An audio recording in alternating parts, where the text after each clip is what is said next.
Computer हम लोगों ने किया है, और जनरेशन ऑफ कंप्यूटर में केवल ये याद रखना है कि आप लोगों का जो जनरेशन है, जनरेशन मतलब आप लोगों का जितना भी कंप्यूटर जो भी आज के डेट में दिख रहा है, वो कंप्यूटर आया, ये कब आया और कौन सी टेक्नोलॉजी को इस्तेमाल किया है। आप अगर कौन से टेक्नोलॉजी को इस्तेमाल किया है ये आप हमेशा याद रखेंगे तो आपके लिए बड़ा ही हो जाएगा, क्योंकि आपको जो है जो जनरेशन ऑफ कंप्यूटर है उसमें कौन कौन से टेक्नोलॉजी का इस्तेमाल होता है और कौन कौन से कंप्यूटर बने हैं ये जानना जरूरी है। तो हमेशा ये ध्यान रखिएगा कि जो भी आपके कंप्यूटर बने हैं वो कंप्यूटर हमेशा जो है कौन कौन से जनरेशन में कौन कौन से कंप्यूटर यूटिलाइज हुए हैं इसको आप हमेशा ध्यान में रखेंगे। अब आप लोगों को जो है आगे मैं स्क्रीन शेयर करने जा रहा हूं। इस स्क्रीन शेयरिंग में आप लोग देखेंगे कि कौन कौन सी चीजों को हम लोगों ने पढ़ा था। हम लोगों ने जनरेशन ऑफ कंप्यूटर तो कर लिया था, मुझे लगता है कि फंक्शंस ऑफ कंट्रोल यूनिट हम लोगों ने किया था या नहीं किया था? नो सर, नहीं किए थे। नहीं किए थे। चलिए तो ठीक है, इसको जो है हम लोग अभी कर लेंगे। और मैं जो शेयर करने जा रहा हूं वो आप लोग देखिएगा ध्यान से।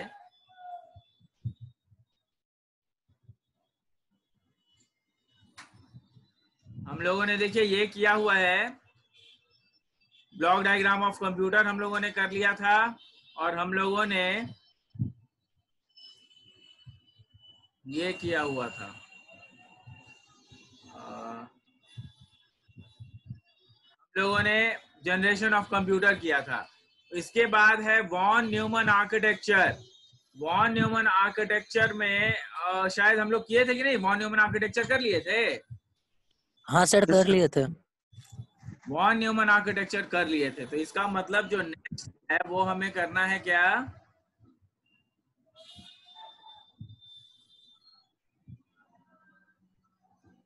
यही करना है हम लोगों को। देखिए वॉन न्यूमन आर्किटेक्चर में फंक्शन ऑफ कंट्रोल यूनिट मैंने बताया होगा कि कंट्रोल यूनिट का क्या क्या फंक्शन होता है। तो एक बार फिर से सुन लीजिए कि जो कंट्रोल यूनिट की फंक्शनैलिटी है वो है क्या? द कंट्रोल यूनिट रीड्स और फेचेस and instructions from memory and डिकोड्स and translates it.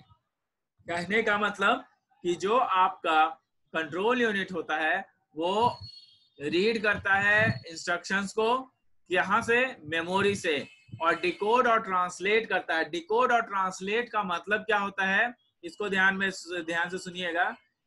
Decode और ट्रांसलेट का मतलब ये होता है कि आपका जो कंप्यूटर है वो कुछ और समझने में सक्षम नहीं है, वो केवल और केवल 0 और 1 समझता है, उसको कुछ और समझ में नहीं आता। तो इसलिए जो है हम लोग क्या करते हैं कि जो भी इंस्ट्रक्शंस देते हैं, जितने भी इंस्ट्रक्शंस दिए जाते हैं वो सारे के सारे इंस्ट्रक्शंस जो हैं उसको कन्वर्ट किए जाते हैं 0 और 1 में। तो दैट इज कॉल्ड डिकोडिंग। और ये डिकोडिंग जो कैसे की जाती है, ये डिकोडिंग जो है आप मेमोरी के जरिए जो है आपका जो डिकोडिंग है वो प्रोसेसिंग के जरिए मेमोरी में पहले स्टोर किया जाता है, उसके बाद प्रोसेसिंग किया जाता है, तब जाकर के आपका कंट्रोल यूनिट आपके इंस्ट्रक्शंस को डिकोड कर पाता है। दूसरा कंट्रोल यूनिट का था कि for arithmetic and logic type of instruction the control unit generate enable signals. अब अरिथमेटिक और ये जो लॉजिकल, अरिथमेटिक और लॉजिकल जो भी आपके इंस्ट्रक्शंस होते हैं उसको क्या किया जाता है, अरिथमेटिक वाले इंस्ट्रक्शंस को अरिथमेटिक उसमें भेजा जाता है, एएलयू में, अरिथमेटिक यूनिट में भेजा जाता है।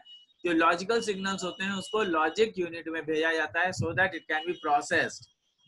अब इसके बाद जो है आपका है इनपुट यूनिट को, अच्छा कंट्रोल यूनिट में हम लोगों ने ये भी देखा था कि जो कंट्रोल यूनिट है वो एनेबल सिग्नल भेजता है। किसको भेजता है एनेबल सिग्नल्स? एनेबल सिग्नल्स आपको जितने भी इनपुट डिवाइसेस हैं, आउटपुट डिवाइसेस हैं, उन सब के पास एनेबल सिग्नल्स जाते हैं।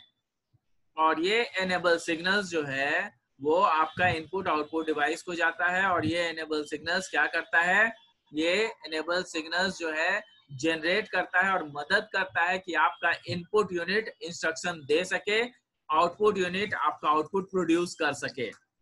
ठीक है, नेक्स्ट है आपका स्टोर्ड प्रोग्राम कॉन्सेप्ट। यहाँ पर मैंने आपको दिखाया था कि ये बस है और इस बस से ही रजिस्टर, ALU, CU सब जुड़े हुए हैं, और ये बस के थ्रू जो है डेटा का आवागमन होता है। ये डेटा का आवागमन कहाँ कैसे होता है, बस के थ्रू होता है। और ये जो बस है वो primary, secondary, input interface, input device, output interface, output device, इन सब से जो है कनेक्टेड होता है ये बस। क्यों? क्योंकि जो डेटा जो है वो इन्हीं, ये जो आपके डिफरेंट बॉक्सेस नजर आ रहे हैं, इन्हीं के थ्रू डेटा कम्युनिकेट कर पाता है। और डेटा का जो कम्युनिकेशन है वो इनपुट इंटरफेस के जरिए रजिस्टर को, ALU को, सबको वो डेटा कैसे जाता है, कंट्रोल यूनिट के परमिशन से। कंट्रोल यूनिट एनेबल सिग्नल भेजता है, तभी आपका डेटा जो है वो इनपुट इंटरफेस से या इनपुट डिवाइस से ALU के पास या मेमोरी में कहीं भी स्टोर होता है।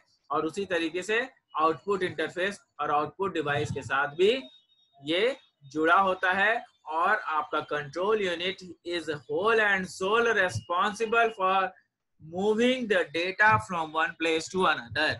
जो भी डेटा है वो एक जगह से अगर दूसरे जगह मूव हो रहा है तो वो किसी और नहीं बल्कि इनपुट इंटरफेस या इनपुट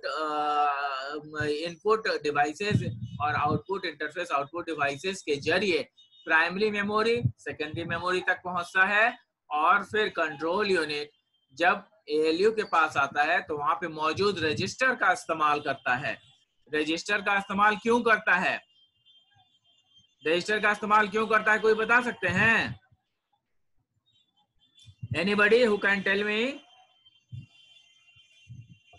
डेटा को स्टोर करने के लिए। हाँ, डेटा को स्टोर करने के लिए। कैसे? डेटा को कब स्टोर करेगा? गुड अदिति, कैसे? टेम्पोरली। कोई एग्जांपल दे सकती हो आप? जैसे कोई डेटा हम इनपुट किए, फिर उसको बाद जब तक उसमें प्रोसेसिंग होगा रजिस्टर उसको होल्ड करके रख सकता है। बिल्कुल, रजिस्टर क्या करता है, होल्ड करके रखता है। अब जैसे मैं आपको एक एग्जांपल देता हूँ। सपोज कीजिए कि A इज इक्वल टू 2 + 5 + 4 है।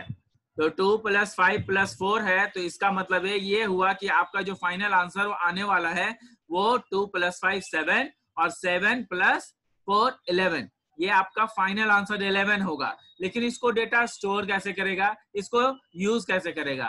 तो सबसे पहले 2 जो है वो ALU में जाएगा, 2 को समझा जाएगा कि ये क्या था। अब ये क्या था का मतलब न्यूमेरिकल 2 तो समझ में आएगा नहीं कंप्यूटर को, तो वो करेगा क्या, उसको कन्वर्ट करेगा। तो आपका जो कन्वर्जन होता है बाइनरी नंबर्स में, वो 2 को हम लोग 1 0 लिखते हैं। तो उसी तरीके से वो 2 को कन्वर्ट करके रजिस्टर में डालेगा। फिर 3 का बाइनरी नंबर होता है कितना, 1 1। तो फिर 3 को, या फिर 5 का बाइनरी नंबर होता है 1 0 1, तो उसको रजिस्टर में डालेगा। 7 का बाइनरी नंबर होता है 1 1 1 1 1 1, उसको रजिस्टर में स्टोर करेगा। तो उसके बाद इन्हीं रजिस्टर से आपका ALU तीनों को जोड़ेगा। पहले 1 0 जो 2 था, 1 0, 2 का 1 0 होता है, तो 1 0 को जोड़ेगा 1 0 1 के साथ, मतलब 0 1 0 को 1 0 1 के साथ जोड़ेगा। तब जो आंसर आएगा 7, वो 7 क्या हो जाएगा, 1 1 1। अब 1 1 1 के बाद इसमें 4 को ऐड करना है, तो 4 का क्या होता है, 1 0 0, तो 1 0 0 है, 1 0 0 होता है, तो 1 0 0 जो है उसमें ऐड कर दिया जाएगा। तो इसी वक्त जो है रजिस्टर का यूज होता है। ऐसे भी आप देखिए तो अगर 2 + 5 था तो 2 + 5 7 हुआ, तो ये 7 कहाँ स्टोर होगा, 7 के लिए तो कोई जगह नहीं है, तो उसको क्या करता है कि रजिस्टर में मूव कर देता है। फिर वहां से उसी 7 को उठाता है और उस 7 में 4 को ऐड करता है।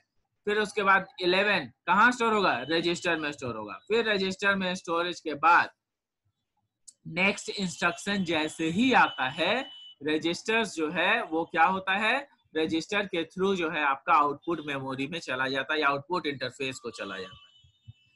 तो this is how the whole process works. अब यहाँ पर मैंने उसको एक्सप्लेन किया है कि a computer is an electronic device capable of processing information. क्या है? Capable of performing information. The computer processes information by executing a program. Computer क्या करता है? इंफॉर्मेशन को प्रोसेस करता है। कैसे प्रोसेस करता है? तो जितने भी प्रोग्राम है उसको एग्जीक्यूट करने के बाद उसकी प्रोसेसिंग की जाती है। Consisting of a sequence of instruction stored in memory. मतलब जो आपका मेमोरी होता है उसमें बहुत सारे इंस्ट्रक्शंस होते हैं। जैसे कि अगर मान लिया मैंने 2 + 3 + 4 अगर ये इंस्ट्रक्शन दिया तो क्या होगा? 2 एक अलग इंस्ट्रक्शन होगा, प्लस 2 + 3 एक अलग इंस्ट्रक्शन होगा, उसके बाद 2 + 3 5 बन के आएगा, 5 प्लस आपका 4 हो जाएगा मतलब 9। तो 5 + 4 एक अलग इंस्ट्रक्शन होगा। तो एक ही इंस्ट्रक्शन में कई सारे इंस्ट्रक्शंस भी हो सकते हैं। तो ऐसे ऐसे कई सारे इंस्ट्रक्शंस जो है कंप्यूटर को एक साथ दिए जाते हैं और ये सारा कंप्यूटर के द्वारा सॉल्व किया जाता है और इसको जो है हम लोग ALU के द्वारा कर पाते हैं, जो कि क्या है? अरिथमेटिक एंड लॉजिक यूनिट के द्वारा किया जाता है। इसलिए जो है इसको आपको याद रखना उतना ही जरूरी है कि किस तरीके से डेटा प्रोसेसिंग होती है। यहाँ से पढ़िए, consisting of a sequence of instruction stored in memory. A block diagram has been represented above. यही ब्लॉक डायग्राम है स्टोर्ड प्रोग्राम कॉन्सेप्ट वाला, यही ब्लॉक डायग्राम है। अब इसको जो है आपको याद रखना है, ये मार्क्स फेचिंग है, ये आता है, ये क्वेश्चन इंपॉर्टेंट है, आता है। यहाँ पे मैंने VBI लिख भी दिया है, देख लीजिए। तो इसको आपको याद रखना बेहद जरूरी है। अब उसके बाद ये जो आपका डायग्राम है इसी को हम लोग क्या कहते हैं? स्टोर्ड प्रोग्राम कंप्यूटर कहते हैं। Because the instructions and data are held in the same memory. क्यों कहते हैं इसको? क्योंकि जो इंस्ट्रक्शंस दिया जा रहा है उसके लिए और डेटा जो प्रोसेस किया जा रहा है उसके लिए, दोनों के लिए एक ही मेमोरी है और इसीलिए ये जरूरी है। उसके बाद इसमें आपका नेक्स्ट आता है कि instruction execution takes place within the CPU। Instruction कहाँ लेता है एग्जीक्यूशन? इंस्ट्रक्शन का एग्जीक्यूशन CPU के पास होता है। और CPU में कैसे होता है? Instruction execution takes place within the CPU and is controlled by the control unit. CPU के पास से ये कंट्रोल किया जाता है और CPU में जो भी इंस्ट्रक्शंस जाते हैं उसको कंट्रोल किया जाता है किसके द्वारा? कंट्रोल यूनिट के द्वारा। तो आपसे ये क्वेश्चन हमेशा पूछा जाता है कि जो कंट्रोल यूनिट होता है वो किस तरह का होता है? तो वो एक कंट्रोलिंग नेचर का होता है, ठीक है। The control unit has to prefer the following task. नीचे में आप पढ़िएगा इसमें ध्यान से कि ये जो आपका कंट्रोल यूनिट है ये क्या करता है? नीचे दिए गए टास्क को कैरी करता है। कैसे करता है? इंस्ट्रक्शन इंटरप्रिटेशन और इंस्ट्रक्शन सीक्वेंसिंग के द्वारा ये पॉसिबल होता है। इंस्ट्रक्शन इंटरप्रिटेशन क्या है और इंस्ट्रक्शन सीक्वेंसिंग क्या है? अब इंस्ट्रक्शन इंटरप्रिटेशन को समझिएगा। इंस्ट्रक्शन इंटरप्रिटेशन किसे कहते हैं? तो इंस्ट्रक्शन इंटरप्रिटेशन उसे कहते हैं अगर कोई इंस्ट्रक्शन दिया गया कंप्यूटर को और वो कंप्यूटर समझ पाया तो उस इंस्ट्रक्शन को तोड़ के समझता है, मतलब उसको डिकोड कर करके समझता है कंप्यूटर।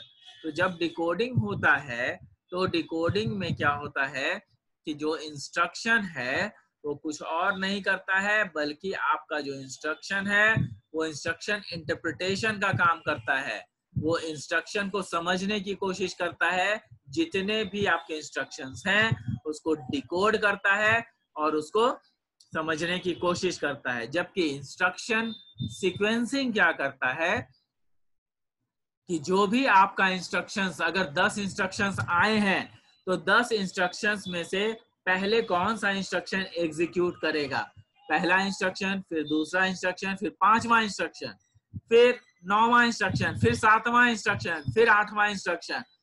अगर इस तरीके से आपका इंस्ट्रक्शन है तो उसी को सीक्वेंस करता है। 10 इंस्ट्रक्शन तो आए, लेकिन जनरली क्या होता है कि first come first serve basis पर इंस्ट्रक्शंस को एग्जीक्यूट किए जाते हैं। लेकिन कोई जरूरी नहीं है। First come first serve basis पर अगर नहीं हो पाया क्या, अगर मान लिया कि आपने इंस्ट्रक्शन में ही कुछ ऐसे चेंजेस कर दिए हैं जो कि इंस्ट्रक्शन सीक्वेंशियली नहीं जा सकता है, तो उसको हम लोग इंस्ट्रक्शन सीक्वेंसिंग बोलते हैं। जिस तरीके से भी आप अपना इंस्ट्रक्शन को सीक्वेंस में डालेंगे उसको इंस्ट्रक्शन सीक्वेंसिंग कहेंगे।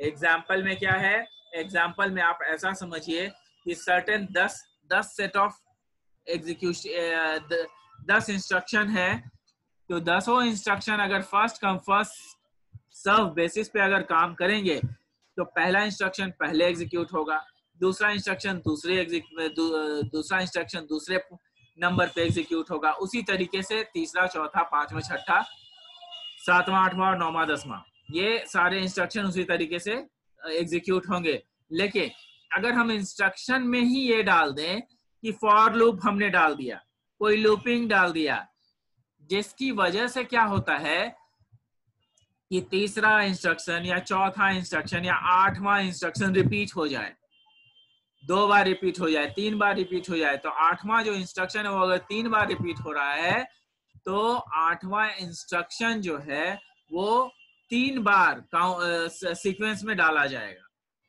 तो इस तरीके से इंस्ट्रक्शन सीक्वेंसिंग काम करता है। इसको आप पढ़िए, यहाँ पे समझिए इसको मैंने क्या लिखा है। इसमें देखिए मैंने लिखा है साफ साफ शब्दों में कि instruction interpretation phase is the control unit.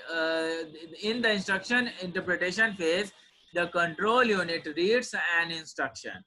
Control unit क्या करता है, instruction को read करता है and recognizes the instruction operation code. क्या करता है, जो instruction operation code है उसको recognize करता है. It then retrieves the required operands. उसके बाद क्या करता है कि वो इंस्ट्रक्शन जो है वो देखता है कि कौन कौन से ऑपरेंड्स आ रहे हैं। ऑपरेंड्स और ऑपरेटर हमेशा याद रखिएगा। अगर एक कोई इंस्ट्रक्शन है A + B, तो A और B जो है वो ऑपरेंड्स होंगे। क्या होंगे, ऑपरेंड्स होंगे। जबकि जो प्लस है वो प्लस क्या होगा, प्लस होगा आपका operator. I hope I am able to make you understand. A + B एक इंस्ट्रक्शन है, तो A और B ऑपरेंड कहलाएंगे, जबकि A और B पे जो रिलेशन मौजूद है वो उसको ऑपरेटर कहेंगे। जैसे प्लस, माइनस, मल्टीप्लिकेशन, डिवीजन, आपका मॉड्यूलस, परसेंटेज जो होता है उसको मॉड्यूलस भी बोलते हैं। ये सब आपके क्या हैं, ये सब आपके ये हैं जो ऑपरेटर है उसको कहते हैं। ठीक है, और इसके बाद जो ऑपरेशन है वो परफॉर्म किया जाता है। कैसे परफॉर्म किया जाता है, ALU के द्वारा परफॉर्म किया जाता है, जो कि अरिथमेटिक एंड लॉजिक यूनिट होता है। तो इसी को हम लोग इस इंस्ट्रक्शन इंटरप्रिटेशन कहते हैं। जबकि इंस्ट्रक्शन सीक्वेंसिंग क्या होता है, इंस्ट्रक्शन सीक्वेंसिंग इज डन, देखिए यहाँ पे मैंने लिखा है instruction sequencing, during instruction sequencing the number of instruction coming up so as to send the instruction line by line. Send the instruction line by line to the arithmetic and logic unit for processing, where instruction interpretation, देखिए यहाँ पे कह रहा है where instruction interpretation interprets the instruction sets. कहने का मतलब मैंने आपको इंस्ट्रक्शन इंटरप्रिटेशन क्या बताया, जो भी आपको इंस्ट्रक्शन आप देते हैं उसको डिकोड करके और उन इंस्ट्रक्शन को समझने में जो जब कंप्यूटर समझता है उसको, तो उसको इंस्ट्रक्शन इंटरप्रिटेशन कहते हैं. लेकिन ये इंस्ट्रक्शन इंटरप्रिटेशन तब होगा जब इंस्ट्रक्शन सीक्वेंसिंग होगा. कहने का मतलब कि पहले सीक्वेंशियल वे में पहला इंस्ट्रक्शन जाना है कि 5वां इंस्ट्रक्शन जाना है कि 10वां इंस्ट्रक्शन जाना है, ये पहले इंस्ट्रक्शन सीक्वेंस कर लेता है, नंबरिंग में डाल देता है. उसके बाद ही जो है इंस्ट्रक्शन इंटरप्रिटेशन ये इंटरप्रेट करता है, उसके बाद ही इंस्ट्रक्शन इंटरप्रिटेशन वर्क करता है. तो इसको आपको ध्यान में रखना जरूरी है, इम्पोर्टेंट है, क्वेश्चन पूछा जा सकता है. What do you mean by instruction interpretation and what do you mean by instruction sequencing. तो इसको जो है आप लोग चाहें तो इसका आप स्क्रीनशॉट्स ले लें और उसके बाद स्क्रीनशॉट्स लेकर के ये स्क्रीनशॉट पे ही ना रह जाए, please right it in your notes. इसको नोट्स में लिख लेना है. अब आगे देखिए कि इसमें जो है दो और चीजें हैं. जो इंस्ट्रक्शन हम लोगों के पास आता है, जो इंस्ट्रक्शन एग्जीक्यूट होता है, तो the next instruction to be executed is stored in the memory. जितने भी इंस्ट्रक्शंस आते हैं वो क्या होते हैं, वो जो है एग्जीक्यूट किए जाते हैं, स्टोर किए जाते हैं.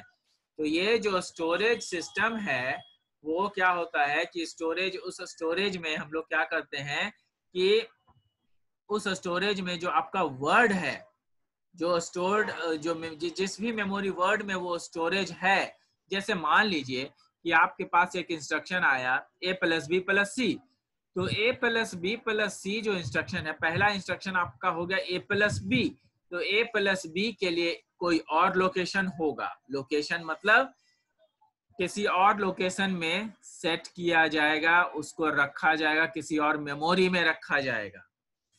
जबकि वहीं पर आपका ऐसा भी इंस्ट्रक्शन होता है जिसमें कि आपका b+c नेक्स्ट इंस्ट्रक्शन है, तो उसको स्टोर किया जाएगा, तो उसको किसी और मेमोरी में स्टोर किया जाएगा. तो ये जो स्टोरेज है वो डिफरेंट मेमोरी में स्टोरेज हो रहा है, लेकिन जब उसका यूज होता है तो यूज के समय उसको एक ही साथ यूज किया जाता है.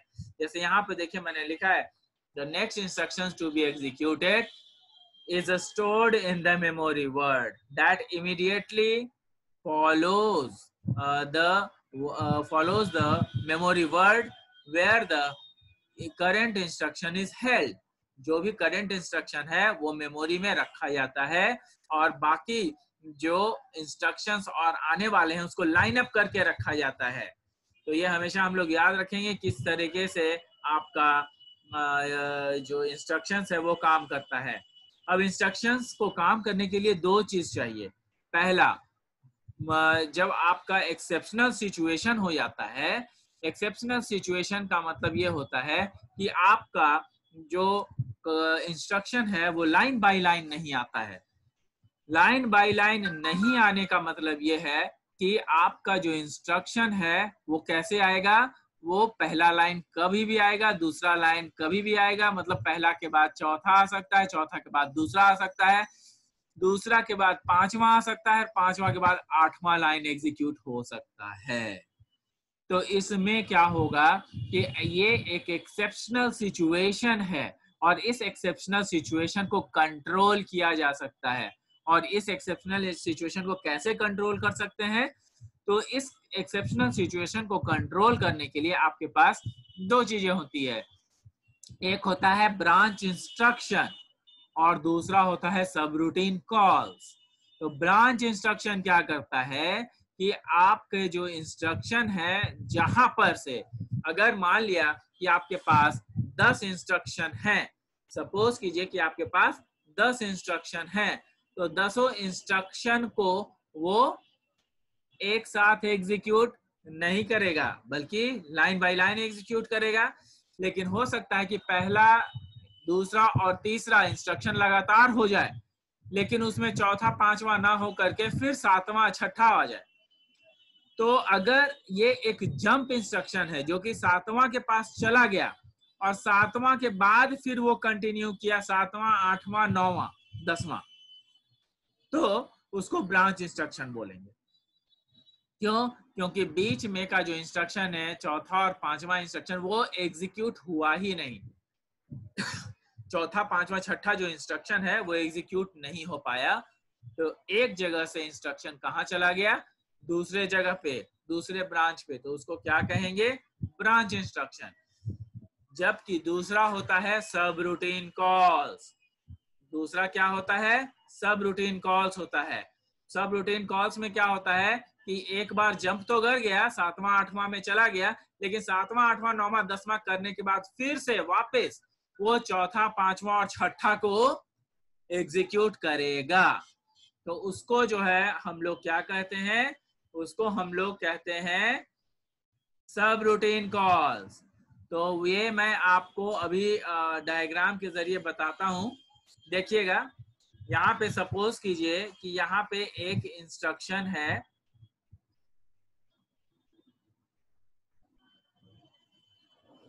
यहाँ पे आपका इंस्ट्रक्शन है एक ए, ये एक इंस्ट्रक्शन है। दूसरा इंस्ट्रक्शन है यहाँ पर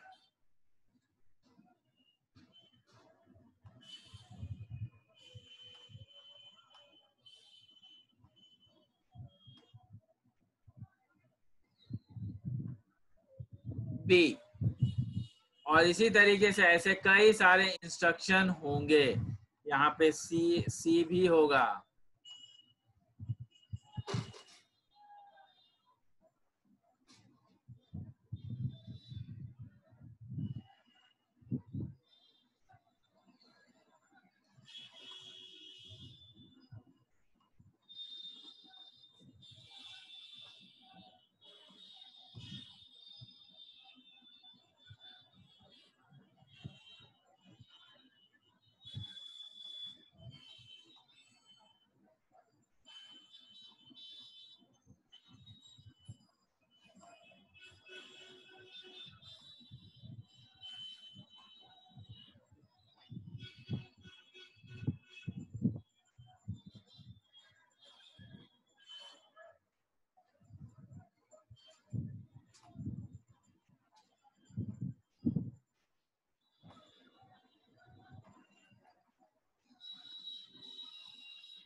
देखिए यहाँ पर ए और बी कंटिन्यूएशन में है, लेकिन बाय चांस ऐसा हो गया कि ये जो सी है यहाँ से इंस्ट्रक्शन सीधा ई पर चला गया, और यहाँ पर आपका जो है इंस्ट्रक्शन है जो कि एफ है। सपोज कीजिए कि यहाँ पे जो इंस्ट्रक्शन है वो है एफ। तो और यहाँ पर ए और बी तो साथ में हुआ, लेकिन आपका सी और डी नहीं आया, और यहाँ पर से फिर ये कंटिन्यू करने लगा। यहाँ पर ए से बी गया था, बी से सी गया था इंस्ट्रक्शन,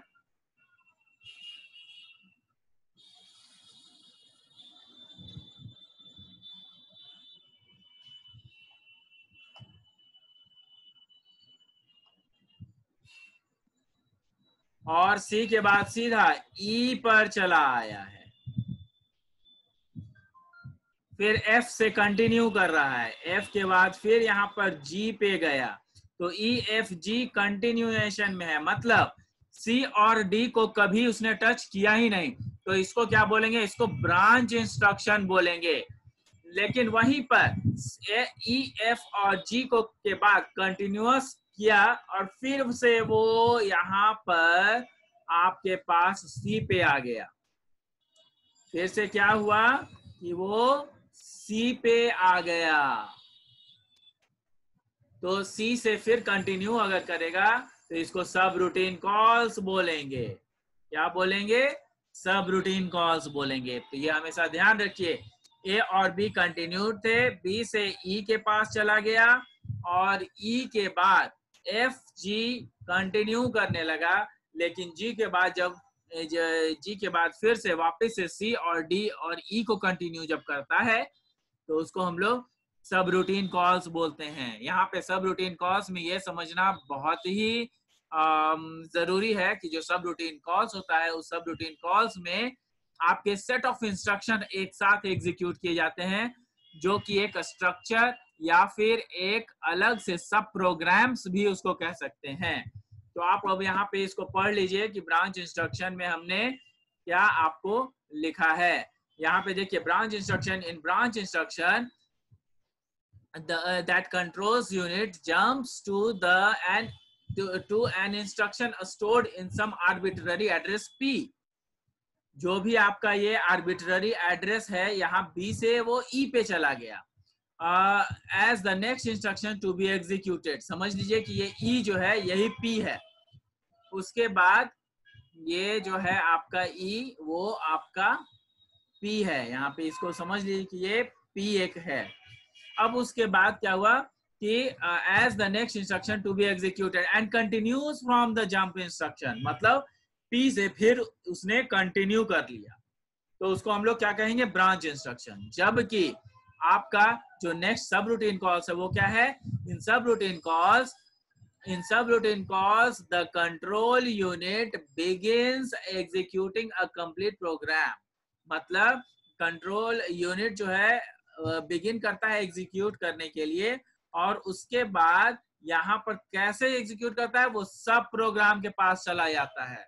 जो सब प्रोग्राम आपको दिख रहा है EFG, ये सब प्रोग्राम हो गया और सब प्रोग्राम के पास चला जाता है। और इसके बाद आपका जो स्टार्टिंग एड्रेस है S, मतलब जहां पर से उसने कूदा था, जहां पर से उसने जंप लिया था, मान लिए कि यहाँ पे ये S है, तो S के पास जहां से उसने कूदा था वो P के पास गया था, P के बाद उसके बाद F और G के पास गया, और G के बाद फिर से कंटिन्यूअस वो S के पास आ जाता है।